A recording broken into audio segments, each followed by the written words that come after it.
Bonjour à tous, j'espère que vous allez bien en ce deuxième confinement. Qu'est-ce qu'on s'éclate avec ces confinements. Bon, je pense que globalement, ça a des impacts un peu sur tout le monde, au-delà du fait de nous empêcher de pouvoir sortir un peu comme on veut. Bon, je suis globalement pas très à l'aise avec la privation de liberté que ça génère, mais bon, je vais pas m'étendre sur le sujet. Aujourd'hui, on va parler d'un article que j'ai écrit, c'était le 1er octobre, hein, vous le voyez là en fond d'écran, puisque je continue sur ce nouveau format que j'avais initié lors d'une de mes dernières vidéos, où en fin de compte je prends comme base les articles que j'écris pour faire mes vidéos aussi, hein. Ça fait un support visuel au final au niveau de la vidéo. Et en fin de compte, bah, ça me permet, moi, c'est plus simple à faire de mon côté aussi. Donc, je voulais vous partager en fait comment vaincre le coup de fatigue de l'après-midi. C'est un problème, une problématique à laquelle j'étais confronté notamment en septembre. Parce que, bon, bah, rentrée scolaire avec ma fille, les rythmes ont été perturbés et l'après-midi, j'avais vraiment de gros coups de fatigue. Donc de ce côté-là, en fait, c'est mon coach Craig Ballantyne qui m'a aidé sur le sujet et du coup, je vous ai partagé dans cet article les 5 points à retenir pour pouvoir l'éviter ou en tout cas le diminuer. Donc, premier point, ne faites pas de gros changements dans votre heure de réveil. J'ai été complètement coupable de la chose pour ma part. Donc, si vous réveillez à 7 heures du matin habituellement et que d'un seul coup vous mettez votre réveil à 5 heures, bon, bah, il faut éviter de le faire. Il vaut mieux le faire progressivement parce que sinon ça va être plus difficile d'assumer le reste de la journée et d'être en forme. Alors, ça paraît évident quand on le dit comme ça, mais concrètement, moi, c'est exactement ce que j'ai fait. Quand j'ai voulu appliquer le Miracle Morning, bah, j'ai attaqué direct à 4 heures sans avoir de période de transition. Et en me disant, bon, bah, t'assumeras et puis tu marcheras à la volonté. Donc, oui, bon, effectivement, ça peut fonctionner comme ça. Néanmoins, eh ben, c'est quand même plus dur. Et pour l'équilibre et sa santé personnelle, c'est pas le plus judicieux. Voilà. Alors je sais, hein, il y a le côté enthousiaste, on a envie d'essayer un nouveau truc et puis de le faire à fond. En tout cas, pour ma part, c'est comme ça que je fonctionne. Néanmoins, il faut quand même oublier que notre corps, il a besoin quand même qu'on le ménage, parce que sinon, au bout d'un moment, il commence à nous le rappeler que c'est quelque chose qui peut poser problème. Deuxième point, soyez régulier dans votre heure de coucher et de lever. Donc ça, c'est vraiment un truc sur lequel je bosse et notamment grâce à ce petit outil, je vous en reparlerai à la fin justement de l'article. Bon, bah, moi, clairement, derrière moi, ce point avait pas. Enfin, au moment de l'écriture de l'article, ce point n'avait pas été trop respecté et c'était pas pour rien que je le payais aussi. Même chose, comme je disais, rentrée scolaire de ma fille, du coup, rythme perturbé avec le fait de devoir l'amener à l'école, etc., d'aller chercher. Bon, voilà. Dans son livre Why You Sleep, le docteur Matthew Walker dit que si l'on pouvait donner un seul conseil pour arriver à dormir mieux, ce serait allez vous coucher et levez-vous aux mêmes heures chaque jour. Donc, forcément, plus simple à appliquer, bien sûr, quand on a des enfants, mais c'est pas pour autant qu'il faut se donner l'excuse. J'ai des gamins, donc je peux pas le faire. Il faut essayer de le faire au mieux. Donc, Craig, d'ailleurs, a ignoré ce conseil de 2002 à 2007, mais quand il l'a finalement appliqué, ce fut un changement drastique dans son niveau d'énergie quotidien. Donc, il partageait cet élément. C'est quelque chose auquel je fais beaucoup plus gaffe ces derniers temps. Effectivement, je vois que ma qualité de mon sommeil s'améliore. Le secret de la caféine de l'armée américaine. Alors bon, bah, bien sûr, on peut appeler la caféine à la rescousse, hein. Très franchement, j'en suis moi-même coupable. En tout cas, je restreins quand même la caféine. À peu près 14 heures, je ne prends plus de café, ou alors que très rarement quand j'ai besoin d'un petit coup de boost ou tout simplement pour assouvir mon addiction à la caféine, j'en sais rien.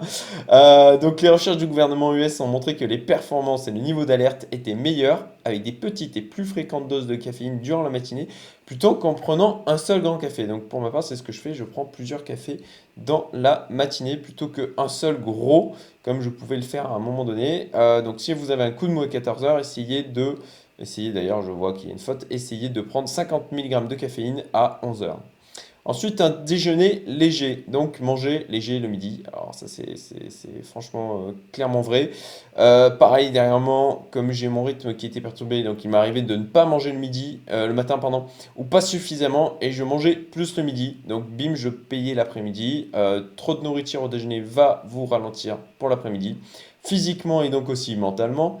C'est normal, votre corps consacre une bonne part de votre énergie à digérer les éléments que vous avez avalés.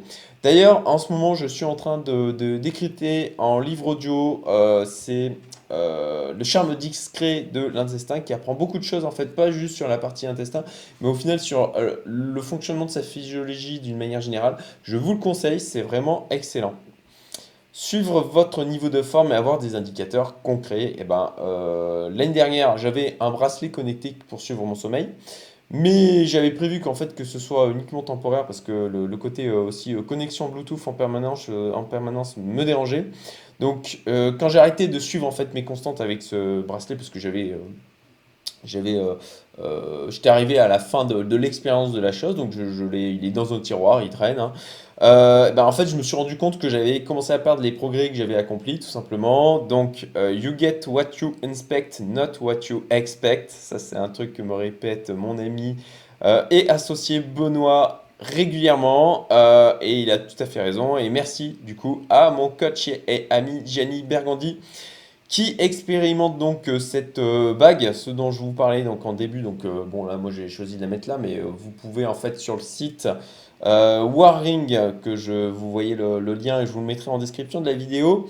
Jenny l'expérimentait depuis un an, donc moi je l'ai depuis octobre là. Je suis vraiment content en fait d'avoir passé le cap. Elle se recharge vraiment une fois par semaine. Elle a vraiment une bonne autonomie. Et ça me fournit vraiment des indicateurs assez étonnamment fins. Notamment aujourd'hui, typiquement, je me suis levé et même si j'avais correctement dormi, j'avais mal au crâne. Et en fait, elle a un indicateur qui s'appelle le Readiness que je vais vous montrer. Voilà, donc, tac, je le montre ici. Là, je suis à 69, ce qui est bas. Ce qui est bas parce que je suis plutôt, voilà, je suis plutôt entre 70 et 80, plutôt du côté de 80 en fait habituellement.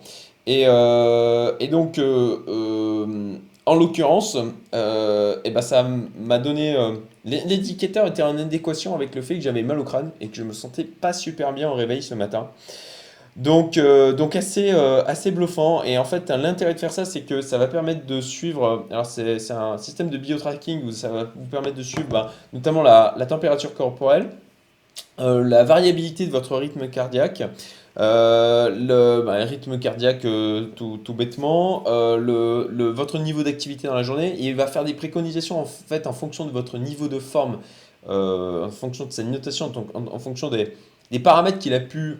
euh, des infos qu'il a pu récolter sur vous, de vous dire comment vous donner un score, le readiness niveau de quand vous vous réveillez. Et ça vous donne un indicateur pour savoir, ok, est-ce que aujourd'hui je peux pousser en fait, ou il vaut mieux que j'y aille un peu plus, de manière un peu plus soft. Et en l'occurrence, pour quelqu'un comme moi qui a tendance à dire non, mais à ignorer en fin de compte mes alertes en termes physiques, comme un mal de tête ce matin, et à vouloir quand même pousser les choses, et ben au final c'est bien pour me rappeler qu'il faut que je me ménage et que de temps en temps de se poser un peu et de se reposer un peu et de le prendre un peu plus cool, et ben ça permet d'être plus efficace et plus en forme pour les jours suivants et donc d'augmenter mon niveau d'efficacité et de bien-être au quotidien, hein, pas juste l'aspect efficacité sur toutes les activités que je peux mener, mais aussi tout simplement pour me sentir mieux, c'est quand même assez important. Oui, utiliser, d'ailleurs, ça c'est utilisé par les joueurs de la NBA notamment. Donc, si je vais sur le site d'ailleurs, hein, vous pouvez sélectionner. Il vous envoie en fait un petit kit qui vous permet d'essayer les différentes tailles nécessaires selon les doigts aussi sur lesquels vous pouvez le placer. Et ça vous permet aussi de le porter pendant une journée. Donc, vous avez différentes gabarit, on va dire, de bague que vous pouvez donc porter pendant 24 heures, qui ressemble assez fortement en fin de compte à la véritable. Et ça vous permet de voir aussi comment vous portez la chose, si ça vous dérange ou pas. Alors très franchement, moi j'ai tendance à changer de main, de doigt assez régulièrement, comme je le faisais en fait déjà pour mon alliance. Je dois avouer que dernièrement je la porte plus parce que j'ai perdu du poids et elle me va moins. Bon voilà, le Readiness Ring, d'ailleurs ils ont changé de site, je viens de le voir. Je préfère l'ancienne version. Mais vous avez différentes tailles et différentes euh, couleurs. Après ça va être noir, bronze ou comme je l'ai pris là, métal. Voilà. Donc c'est quand même pas donné, hein, c'est pas pour forcément toutes les bourses. Enfin, c'est une question de point de vue. Moi je trouve que 300 euros, ça les valait amplement par rapport à ce que ça m'apporte, enfin 300 dollars en l'occurrence. Et vous pouvez en fait le passer en mode avion en quelque sorte et le couper aussi le Bluetooth, mais il continuera comme ça de prendre les informations sur votre santé, votre niveau, les paramètres biologiques qu'il va traquer et puis aussi le niveau d'activité que vous pouvez avoir. Donc il vous envoie des petites notifs en vous disant par exemple, ben là tu es resté inactif pendant trop de temps, ça serait bien que tu dégourdisses un peu les jambes. Donc c'est plutôt voilà, très bonne chose. Je suis vraiment très content d'avoir passé le cap, beaucoup mieux qu'un bracelet connecté pour ma part. Et comme toujours, la petite blague de fin pour vous donner le sourire. À la maternité, un nouveau père inquiet demande à la sage-femme: Trouvez-vous que mon fils me ressemble? Et il lui répond: Oui, mais c'est pas grave, l'essentiel c'est qu'il soit en bonne santé. Voilà. Bon, j'espère que ça vous a plu. Et puis, bon, bah, si vous avez, vous, des conseils à donner par rapport à justement des choses en plus auxquelles vous penseriez sur le fait d'être plus en forme ou en tout cas de vaincre le coup de fatigue de l'après-midi, mettez-les en commentaire. Et puis, bon, bah, si la vidéo vous a plu, merci de mettre un j'aime et de la partager. Ça sera super sympa. Je vous souhaite une excellente journée. Ah oui, aussi. Juste, je précise, abonnez-vous à la liste de distribution qu'il y a en fait en dessous, en description de la vidéo, où j'envoie en fait du contenu spécifique, du contenu exclusif, et puis aussi les articles que je peux produire sur le site. Prochainement, justement, inscrivez-vous parce que jeudi, je vais envoyer en fait en contenu exclusif un workshop qu'il y a eu au sein de la communauté Youmento, qui a eu lieu la semaine dernière et qui parlait en fait de crowdlending, de peer-to-peer lending, où j'exposais en fait de manière très transparente les choses sur lesquelles je me suis positionné, les erreurs que j'ai pu faire pour pouvoir communiquer et vous dire bon bah voilà, là j'ai perdu de l'argent pour telle raison, pour que vous évitiez de faire aussi ces erreurs. Bon, c'est aussi parce que j'ai expérimenté et que la période Covid et confinement est passée par là et que ça a eu un impact aussi sur ce marché. Donc si c'est un truc qui vous intéresse, c'est accessible aux investisseurs débutants. Vraiment, c'est un truc qui est facile à mettre en place, rapide, où vous pouvez diversifier les risques. Donc vraiment, si vous voulez avancer sur la partie investissement et en tout cas avancer dans le mindset que vous voulez vous construire sur cette partie-là, je vous invite à regarder et en tout cas vous abonner à la liste de diffusion privée et du coup à regarder le workshop que j'ai pu diffuser, que je vais diffuser donc jeudi à ma newsletter. Je vous souhaite une excellente journée. Je vous dis à très bientôt. Salut!